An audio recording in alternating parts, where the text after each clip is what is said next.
kain tayo ng pizza. Ayan. Ngayon, itong pizza na to, ang gusto ko lang kakainin dito, ito yung nasa gilid.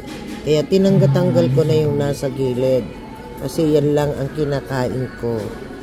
Lalo na pagka ang pizza ay basang-basa siya, ay hindi mo na ako mapapakain.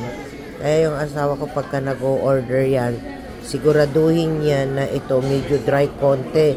Dahil kung hindi siya dry, hindi ko kakainin.